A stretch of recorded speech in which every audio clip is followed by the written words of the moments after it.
వధువంటూ ఆ బ్రహ్మముడి వేసి జత కలుపుతంతే ఇది స్త్రీ పురుష సంసార సాగరపు మథనాన్ని సాగించమంటున్నది.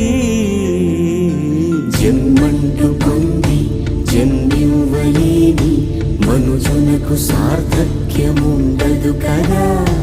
మనుగడను నడిపించు కళ్యాణమును మించి ఈ లోక కళ్యాణమే లేదుగా. కళ్యాణం వైభోగం ఆనందరాగాల శుభయోగం.